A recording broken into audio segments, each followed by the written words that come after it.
regardez-moi ces deux-là. Ils ont succombé à l'effet Wopilo. Par contre, Nelson,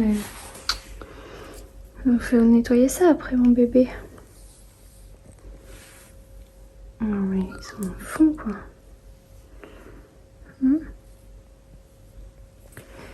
Pourquoi on enlèvera ça? Oui. Bon, bonne sieste, hein. Moi je vais bosser. Bonjour à tous, bienvenue dans un nouveau carnet de bord ensoleillé, je l'espère. J'espère que vous êtes bien installés pour regarder cette petite vidéo avec moi. Voilà, aujourd'hui on est lundi et je viens commencer ce carnet de bord, non pas par ma lecture en cours puisque je ne l'ai pas encore commencé, je la commence ce soir. Il s'agit des Dames de Marlowe, donc je vous en parlerai un peu plus tard. Aujourd'hui je viens vous faire un petit unboxing, j'ai reçu un paquet, je ne sais pas ce que c'est, donc je vais poser la caméra et l'ouvrir avec vous. Sinon je me suis fait un thé chaud alors qu'il fait presque 30 degrés. Ne vous inquiétez pas, c'est normal, je bois du thé à toute température parce que je trouve que le thé désaltère quand même énormément, même quand il fait chaud. Et quelqu'un m'a dit un jour que eh bien, les berbères dans le désert boivent du thé brûlant pour se désaltérer parce qu'ils ont extrêmement chaud. Voilà, je ne sais pas physiquement comment cela agit sur le corps, quelle est la chimie de la chaleur sur la chaleur, j'en ne sais rien. Mais moi je trouve que le thé, même l'été, eh ben, ça désaltère. Voilà. Alors, j'ouvre ce paquet avec vous, je vous pose juste à côté. En plus c'est un thé à la pêche. Je pourrais le faire froid en plus, donc je peux le laisser refroidir sans problème. Alors, de quoi il s'agit ? C'est un paquet de chez City. Que m'envoyez-vous, City? J'ai perdu le livre.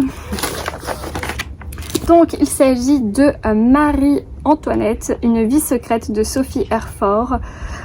Enquête historique dans l'intimité de la reine. Oh, j'avais trop envie de le lire. Ça pour le coup, je savais que j'allais le recevoir, mais je pensais que la personne avait légèrement oublié. C'est sorti le 2 juin. Donc voilà, c'est sorti le 2 juin, ce sera déjà sorti. Et donc, il s'agit d'un moment de l'histoire. J'aime beaucoup la couverture en fait. Alors, le 16 mai 1970, Louis XVI et Marie-Antoinette, tout juste mariés, se retirent pour leur nuit de noces. Mais le roi, qui a trop mangé et ne s'intéresse pas à la bagatelle, s'endort aussitôt, sans que le mariage soit consumé. Il faudra attendre 8 ans pour qu'enfin la reine donne naissance à un premier enfant. D'une plume flamboyante, ce livre nous fait entrer dans l'intimité de Marie-Antoinette. Preuve historique à l'appui, il révèle d'ailleurs que le premier enfant royal n'est pas de Louis XVI, mais du comte d'Artois, frère du roi. Je ne savais pas. Au cœur d'un Versailles en pleine effervescence libertine, de bals masqués en partie fine, on découvre une reine de France scandaleuse qui collectionne les amants et les maîtresses. Une femme qui dissimulait derrière sa frivolité un besoin maladif de plaire et de vivre éternellement dans l'insouciance de la jeunesse. Le secret d'alcôve de Marie-Antoinette. Une vie secrète. C'est une enquête historique. Alors, c'est formulé comme un roman? Pas du tout. C'est formulé comme une biographie. Et donc, ce sera une biographie de plus sur Marie-Antoinette qu'il faut que je lise. Néanmoins, je trouve que c'est un personnage assez hallucinant et assez intéressant parce que elle a eu une vie très spéciale parce qu'elle était dans l'idolâtrie de la beauté, de la mode, du désir de briller en société, de jouer, de s'extasier de tout, alors que en fermant volontairement les yeux sur la vie de la France, sur la vie de ces gens. Et je trouve qu'elle est d'une ambivalence extrême, et d'un côté je pense que c'était une personne assez intelligente pour manipuler le roi, mais d'une manière très égoïste de manipuler le roi et la France dans sa vision des choses. En tout cas moi c'est l'image que j'en ai, et je trouve que c'est un personnage assez fascinant. Elle a néanmoins fait beaucoup de choses pour les arts avec un grand A, si je peux me permettre, parce que finalement elle, avec toute cette frivolité, elle poussait le paroxysme de la mode, elle poussait vraiment les codes dans tout, dans l'art de la table, enfin dans la vaisselle, etc. Elle était vraiment, elle avait une vision où il fallait toujours plus de nouveautés, etc. Donc quelque part, son règne aura été très intéressant pour la France et d'un autre côté assez fatal pour les finances de la France, on va dire ça comme ça. Donc pourquoi pas, c'est de Sophie Herford. Je m'intéresse beaucoup à ce personnage et j'aimerais en savoir plus parce que je n'en sais quasiment rien ou très peu. Donc voilà, un livre de plus pour m'informer et apprendre sur la vie de Marie-Antoinette, en espérant que Sophie Herford ait fait de très nombreuses recherches, et je n'en doute pas. Il doit y avoir peut-être une bibliographie à la fin. Ah ben non, il n'y a pas de bibliographie. Ah si, il y a des annexes. Il y a des annexes avec des images. Oui, si, il y a une très longue bibliographie, donc je vois que l'autrice, elle s'est bien renseignée. Donc il y a 1, 2, 3, 4, 5, 6, 7, 8, 9 pages de bibliographie, puis ensuite il y a des annexes. Donc ça peut être très intéressant. En tout cas, le format roman dans son physique est plutôt cool, puisque en fait il va se glisser entre les romans. Et puis j'aime beaucoup cette couverture. Je ne sais pas si Marie-Antoinette y est représentée, mais en tout cas ça a l'air d'être l'image qu'elle donne, une certaine frivolité. Elle a jeté son petit chausson en l'air, elle vole sur sa balançoire, les statues la regardent d'un air un peu admiratif et aberrant. Ça sonne la fin. Je vais devoir rentrer. Voilà, en tout cas, je vais m'arrêter là puisque de toute façon j'avais qu'un livre à vous montrer aujourd'hui. Je reviens plus tard pour vous parler de ma lecture des Dames de Marlowe.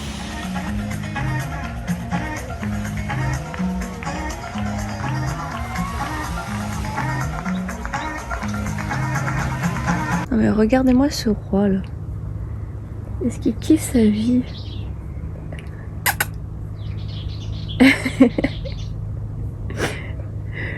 Il s'est mis dans le courant d'air parce qu'il a trop chaud.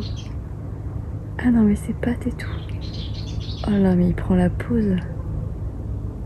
Je vous jure, c'est un phénomène ce chat. Hello, aujourd'hui on est vendredi matin. J'ai pas encore commencé à travailler, il est assez tôt. Je suis déjà dehors parce qu'il fait très très chaud en ce moment. Je viens de terminer, je suis désolée, je vous ai pas repris de toute la semaine. Mais comme les restaurants ont réouvert, j'étais un petit peu de sortie et du coup j'avais pas eu non plus beaucoup de réceptions, donc pas grand chose à vous partager. J'ai été un petit peu lente à lire aussi, donc c'est pas grave, je vais me rattraper ce week-end. Donc j'ai terminé Les Dames de Marlowe, mort-conte triple de Robert Thorogood, aux éditions de La Martinière. C'est un cozy mystery, voilà, c'est le tome 1. La couverture est très très sympa et franchement le livre est à la hauteur de la couverture. C'est donc l'histoire de Judith, qui est une vieille dame, elle a 70 ans passés, je crois 75 ou quelque chose comme ça, qui habite à Marlowe, qui est une petite ville d'Angleterre qui est traversée par la Tamise. C'est une petite ville, c'est plutôt un petit village on va dire.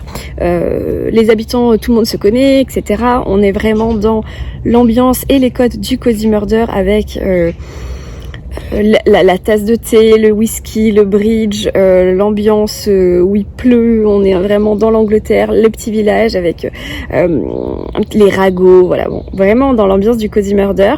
Et donc Judith va dès les premières pages voir que son voisin, donc en face de l'autre côté de la Tamise, puisqu'elle a sa maison au bord de la Tamise, son voisin de l'autre côté manifestement se fait tirer dessus. Donc elle est en train de faire quelque chose près de l'eau. Et elle voit elle entend un non, et hop, bing, bing, bing, et pan, et voilà, et elle suppose que son voisin se fait tirer dessus. Donc elle appelle les flics, et bien sûr les flics viennent. Y a rien. Bon, elle est persuadée qu'il y a quelque chose de grave qui s'est passé et elle va déjà, dès les premières pages, fourrer son nez dans l'enquête et elle va finalement trouver le cadavre de son voisin. C'est le début d'une enquête où Judith va se mêler à une enquête de police alors que c'est une personne âgée, mais un peu à la Miss Marple en fait, elle a l'avantage de l'âge qui est que ces personnes-là, eh bien, on ne les voit pas, on ne fait pas attention aux personnes âgées, et donc elle va surjouer son rôle de mamie pour obtenir des informations, pour passer pour la petite vieille un peu sénile qui perd la tête ou qui fait un peu la bébête pour avoir des infos. Et donc elle va finalement aider la police, et puis elle va faire la rencontre de Beck, qui est la dame, j'imagine, un peu plus jeune, et de Suzy, j'allais dire Judith mais non, et Suzy, qui sont des femmes de Marlowe qu'elle ne connaît pas spécialement ou juste de vue, qui sont respectivement la femme du presbytère et une promeneuse de chiens. Donc elles ont absolument rien à voir les trois, mais elles vont intrinsèquement se retrouver mêlées à cette enquête, et toutes les trois, eh bien, elles vont commencer à tisser une amitié qui, j'imagine, va perdurer dans les prochains volumes de cette saga. Et donc voilà, elles vont élucider l'enquête, etc. Donc vous l'avez compris, j'étais plutôt emballée par cette lecture. Franchement, c'est prometteur comme saga. Je trouve que les codes du Cozy Murder sont là. Niveau ambiance, on est à fond. Le personnage de Judith est une version entre Miss Marple et Agatha Raisin, mais très drôle. C'est une mamie qui a pour métier de créer des mots croisés. Elle crée les grilles en fait des mots croisés, et elle boit du whisky. Sa maison, elle est un peu en bordel. Elle a une pièce secrète chez elle que voilà, elle garde bien secrète. Donc le lecteur est vraiment happé par l'histoire de Judith. Et puis donc les personnages sont très attachants. Et j'ai trouvé que la construction était intéressante. C'est à la fois hyper dynamique, il y a beaucoup de rebondissements, il y a beaucoup d'action, mais ça part pas dans tous les sens. Il y a une vraie logique.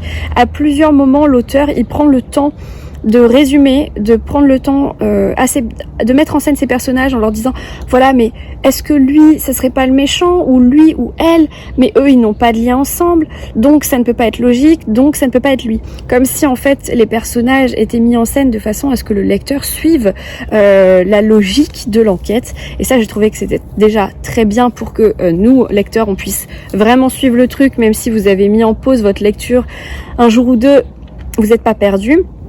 Et puis j'ai beaucoup aimé la fin, parce que la fin, un peu à la Agatha Christie, on est sur un espèce de huis clos où on résume en fait toutes les trouvailles de toutes les trouvailles de chaque indice et chaque explication, alors que même si le lecteur avait supposé des choses, en fait l'auteur ne dévoile pas tout, mais à la fin, un peu à la Hercule Poirot, comme si Judith, elle avait noté dans un petit calepin à la Hercule Poirot toutes ses idées.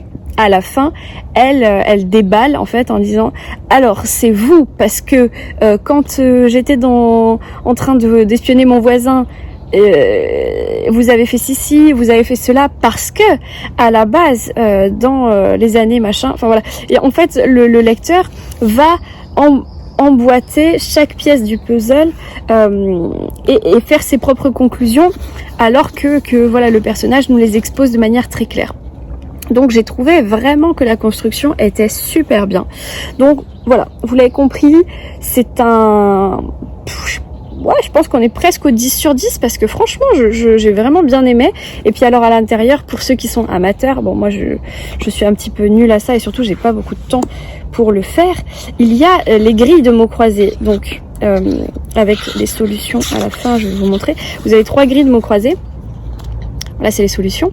Et en fait, le lecteur peut faire les mots croisés, alors qu'ils sont à thème, bien sûr, sur ce livre, Mort contre triple. Donc voilà, je ne sais pas quand sort la suite. Je me suis pas du tout renseignée. Je viens juste de le finir, donc je vous parle un petit peu à chaud. Mais si j'ai l'info, je vous la partagerai bien sûr. Voilà, donc il est déjà disponible. Il est sorti la semaine dernière. Ah oui, et puis alors ça, c'est super sympa. Dès la première page, vous avez la carte en fait. J'adore parce que je tourne l'écran au lieu de tourner le livre. Vous avez la carte de Marlowe, de la ville, et c'est très important parce que géographiquement l'auteur il va pas plus loin déjà, donc il prend que la ville comme support, mais chaque bâtiment a un propriétaire, et chaque propriétaire est plus ou moins lié à l'enquête, donc il y a une espèce de logique Et on pourrait dire que le fil rouge finalement de cette ville qui lie tous les personnages, c'est la Tamise, puisqu'elle traverse de part en part la ville. Donc, je sais pas si vous avez compris. Elle traverse de part en part la ville et le livre commence avec la Tamise et le livre finit avec la Tamise. Donc moi j'ai beaucoup aimé, voilà, franchement je vous le recommande. Il fait 14,90 €, c'est un presque broché, franchement on est sur un semi-broché assez grand, mais voilà, moi j'étais ravie de cette petite découverte. Le travail éditorial est intéressant, vous avez des petits, alors déjà les chapitres sont comme ça, avec le petit mot chapitre comme si c'était un mot croisé, et dedans vous avez des petits dessins, c'est une petite tasse, attendez, parfois, alors voilà, vous avez les mots croisés comme ça, hop, il y a vraiment donc la grille avec les informations de chaque mot, et après voilà, vous avez des petites espèces de petites tasses à thé comme ça pour couper les paragraphes. Bref, moi voilà, je suis assez ravie de cette lecture, vous l'avez compris, je vais m'arrêter là. Je vais enchaîner avec un autre Cozy Mystery que je vais essayer de caser là en début de week-end. C'est le tome 3 des Sœurs Mitford, enquête, voilà, de Jessica Filloway, puisque j'ai reçu le tome 4 et pour le coup je veux les lire dans l'ordre parce que là il y a vraiment une histoire qui se relie dans les tomes, donc j'ai pas envie de me faire spoiler en lisant le 4 de suite, donc je vais lire le tome 3 là pendant je pense 2-3 jours, peut-être je déborderai sur dimanche, et ensuite dimanche je voudrais commencer une nouvelle lecture qui est Florida, voilà, Florida qui sort complètement des codes du Cozy Mystery, parce que là en fait je vais enchaîner que des lectures qui ne sont pas des Cozy Mystery, donc voilà, je prends ma petite dose puisque j'aime trop ça, vous l'avez bien compris. Voilà, là il est maintenant 8h, donc je vais aller travailler. En fait il me restait que 20 pages, donc je voulais les finir quand même avant de commencer ma journée. Maintenant il est 8h, le vendredi c'est plutôt calme pour moi, donc je vais aller travailler et puis je vous reprendrai peut-être plus tard aujourd'hui pour vous parler de ma nouvelle lecture et éventuellement si j'ai des réceptions.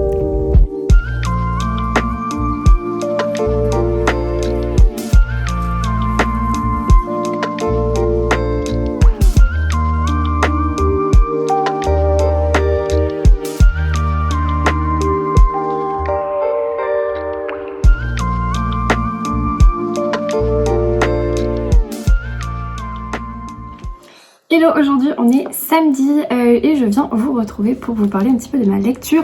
J'ai commencé le tome 3 de la saga des Sœurs Mitford, de Jessica Filloway, donc c'est le tome 3, ça s'appelle Un parfum de scandale, c'est aux éditions du Masque, ça c'est les grands formats, il est sorti l'année dernière et comme là je viens de recevoir le tome 4, je me dépêche de rattraper mon retard, donc je vais pas vous lire le résumé parce que je trouve que le résumé est pas mal révélateur, voilà, il spoil pas mal je trouve, donc du coup au niveau de l'histoire on va retrouver Louisa qui est notre personnage principal dans la saga, et on est quand même plusieurs années plus tard que dans les 2 premiers volumes, donc je pense que depuis le tome 1 il s'est passé 5 ans si je dis pas de bêtises, et au moins 2 ans depuis le tome 2, donc du coup on a Louisa qui a évolué, elle a évolué en âge, elle a évolué dans sa vie privée, elle a évolué professionnellement, voilà, je ne dirais pas plus, et en fait dès les premières pages elle se retrouve dans une espèce de gala,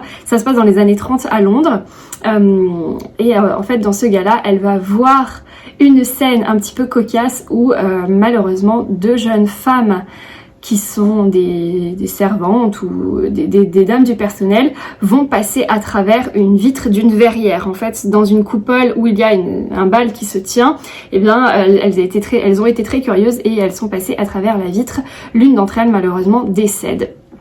Donc voilà, donc Louisa elle est vraiment témoin de ça et ça lui reste en tête, et plus tard il va se passer d'autres choses, elle va voyager entre Londres et Paris, suivre ses employeurs, on va dire ça comme ça, et il va se passer d'autres choses qui sont potentiellement lié à cette chute dans la salle de bal qui est dans la première scène du livre. Voilà, je sais pas si je suis très claire, mais en même temps j'ai tellement pas envie de vous révéler l'histoire. Ne lisez pas la 4e de couverture, surtout si vous le lisez, parce que clairement là moi je suis page 106, je suis au chapitre 14, donc à un quart du livre, et ce qui est dévoilé dans la 4e n'est pas encore arrivé. Donc vraiment je trouve que c'est un peu trop révélateur de lire parfois ces 4e de couverture, surtout dans les sagas.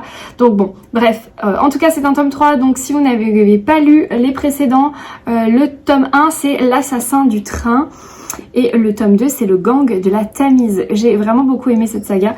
Donc voilà, c'est ma lecture du week-end. C'est encore un Cozy Mystery et après j'arrête les Cozy Mystery pendant un moment, mais je suis contente de retrouver Louisa. Voilà, ça c'est ma lecture. Sinon, je voulais vous dire que grâce à plusieurs d'entre vous, je me suis rendu compte qu'en fait le livre que je vous ai présenté dans le dernier carnet de bord, donc Un verre couleur de temps de Sophie Nichols, que j'ai reçu dans la box, la boîte aux livres, pardon. La box littéraire, la boîte aux livres, c'est le livre que j'avais choisi, et en fait, heureusement vous m'avez prévenu, c'est un tome 3, voilà.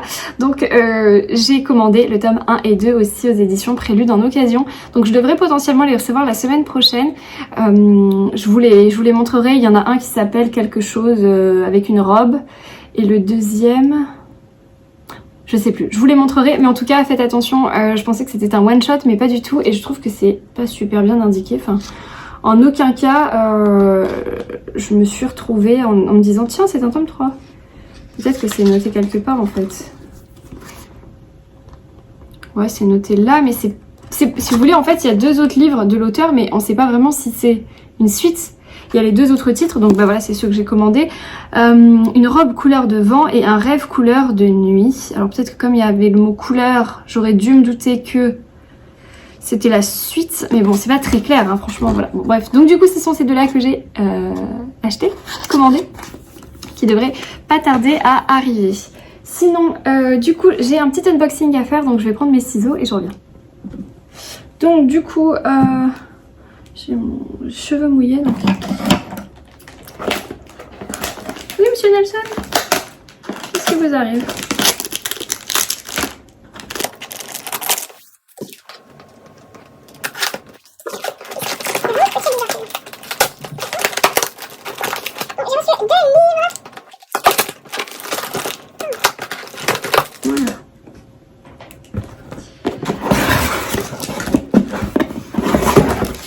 Voilà, donc j'ai reçu 2 livres qui sont des tomes 1 de 2 différentes sagas. Donc tout d'abord on a Sarah, une intelligence artificielle de David Grusson. Ça a l'air pas mal, c'est un peu futuriste. Une intelligence artificielle est chargée de trouver une réponse à un risque d'épidémie Ebola en plein cœur de Paris. Ok, ça vous rappelle quelque chose? Toutes les hypothèses circulent sur l'origine de la contamination, y compris celle du terrorisme biologique. La machine administrative, politique et médiatique est prête à s'emballer, inévitable, irréversible, incontrôlable. Ce livre me fait beaucoup penser à des choses très actuelles. Donc voilà, ça a l'air super agréable, j'aime bien la mise en page, il y a des espèces de petits passages SMS. Ah, je ne vais pas regarder. Donc en tout cas, le travail éditorial est plutôt cool, la couverture est assez mystérieuse. C'est aux éditions Beta Publisher, c'est donc un polar un petit peu d'anticipation. Donc plutôt pas mal, je vous l'ai pas dit, il fait 200 et quelques pages je crois. Là on voit pas les numéros de pages. Ouais, 280 pages, donc potentiellement ça se lit assez rapidement. Ça a l'air plutôt aéré et surtout cette mise en page est très agréable, donc je pense que c'est ludique. Voilà, et alors le deuxième, c'est aussi un tome 1 d'une nouvelle saga, donc ça s'appelle Les Nocturnes. Le tome 1 c'est L'éveil et c'est de Anthony Lucchini. Moi j'adore le dessin sur la couverture, espèce de lune avec un dreamcatcher, un phare, c'est trop joli. N'avez-vous jamais rêvé de terres lointaines, de monstres ou de magie? Ne vous êtes-vous jamais réveillé avec d'étranges images en tête ou des palpitations? Rémi, lui, vit ses rêves au lieu de rêver sa vie. Accompagné de ses 3 amis, il va vivre dans le monde des rêves, des aventures épiques et faire face à ses pires cauchemars. Et c'est également chez Beta Publisher. Et là, on est plus sur un peu de fantastique. Alors, J'y vais avec des pincettes parce que ça a l'air juste d'être dans le côté un peu du rêve. Donc ça va, c'est pas le fantastique avec des monstres, des vampires et tout ça, enfin ce qui ne m'attire pas vraiment. Là pareil, ça a l'air plutôt agréable, assez aéré au niveau de la mise en page, j'aime bien. Donc voilà, il fait 340 pages, donc il est un peu plus long, mais je pense que ça se lit bien. En tout cas les couves elles sont super jolies. Donc voilà, 2 petites nouveautés qui rejoignent ma palle, des nouvelles séries. Un petit peu plus fantastique on va dire que ce que j'ai l'habitude de lire, mais franchement pourquoi pas, ça me fait sortir un petit peu de ma zone de confort. Donc Sarah et les Nocturnes, voilà. Et sinon hier j'ai reçu alors un tout petit courrier des éditions 10-18, mais en fait c'est leur fascicule de la rentrée littéraire. Dedans il y a de très jolies illustrations, alors je ne sais pas qui est l'illustratrice ou l'illustrateur, mais pour chaque présentation de livre vous avez une illustration qui lui est propre, donc ça a l'air plutôt pas mal. Et pour vous résumer, voilà, ce sont les 6 livres qui sont présentés pour la rentrée littéraire de 10-18. Je sais pas trop encore si j'ai envie d'en lire un. Retour à Martha's Vineyard, ça me chauffait bien quand il est sorti en brochet et j'ai pas osé, donc peut-être que là j'oserai, mais je sais pas, il faut encore que je me pose niveau rentrée littéraire et que je fasse un peu pas des calculs, mais bon, j'ai pas envie d'accepter tout et n'importe quoi, surtout que après ben, je perds trop de temps pour les lire. Donc voilà, je vais être vraiment prendre des choix avec parcimonie. Voilà, ça c'était le petit unboxing du jour. En fait, le colis je l'ai reçu hier, je l'ai récupéré hier soir et je n'ai toujours pas été à la boîte aux lettres, donc j'irai peut-être plus tard et je reviendrai peut-être vous faire un autre unboxing demain ou plus tard dans la journée. En attendant, moi je dois partir, je dois aller travailler. Et ensuite j'ai des petites courses à faire en ville à Cannes. Donc voilà, potentiellement je retournerai à ma lecture ce soir après dîner. Sinon demain dimanche, normalement je n'ai rien prévu, donc ça devrait être journée chill et lecture au soleil potentiellement, etc. Donc je suis ravie parce qu'ils avaient annoncé de la pluie pendant toute la semaine. Tous les jours on avait des nouvelles météos et tous les jours on nous a dit oui demain orage, pluie, et au final je n'ai pas vu une goutte de pluie de la semaine. Donc je ne vais absolument pas me plaindre, mais on sent vraiment que ça y est, l'été est là, dans le sud de la France en tout cas, et ça fait plaisir. Voilà, je vous dis à plus tard. Aujourd'hui on est dimanche matin, je suis de retour sur ma terrasse. Je reprends ma lecture des Sœurs Mitford. J'ai pas beaucoup avancé hier, je suis pas à 150. Donc j'aimerais bien le terminer aujourd'hui. Il me reste potentiellement 250 pages. J'aime bien, mais j'ai quand même moins d'élan que dans les 2 premiers tomes. Je trouve qu'en fait là, c'est un peu lent. Voilà, donc apparemment les copines ont bien avancé et elles m'ont dit que ça se débloquait pas mal, quasiment à la moitié ou un peu avant, et qu'après ça devenait carrément addictif. Donc j'ai hâte d'arriver à ce moment-là pour ne plus lâcher ma lecture. En tout cas, c'est mon programme du jour. Voilà. Il fait encore très très beau.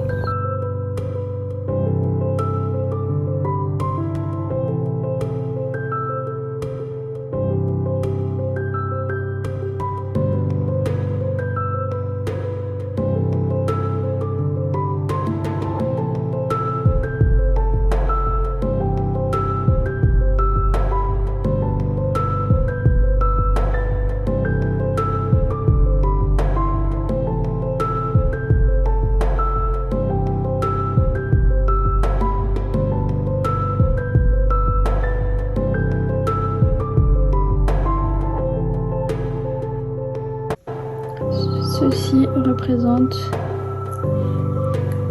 le chill à son paroxysme.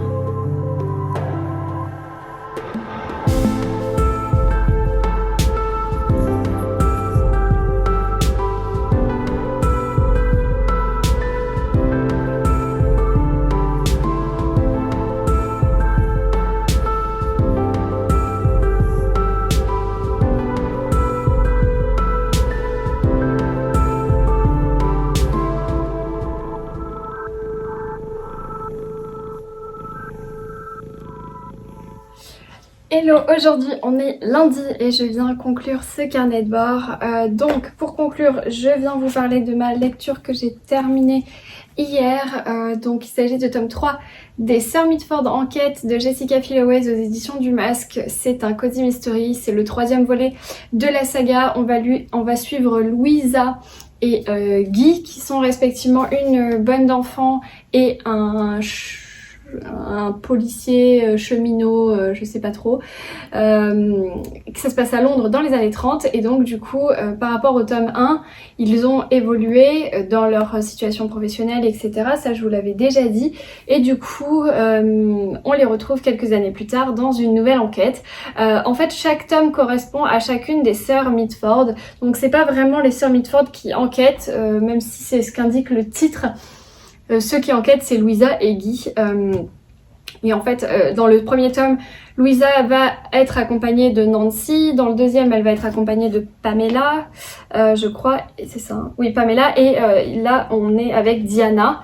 Et donc ce 3e volet est consacré à Diana qui vient de fêter ses 18 ans, qui fait son entrée dans le monde et lors de ses dîners de la saison comme on l'appelle, lors de la saison eh bien il va se passer plusieurs choses dont Louisa va être encore une fois mêlée, plusieurs morts, plusieurs choses qui sont un petit peu bizarres vont se passer et elle va se retrouver mêlée à cette enquête.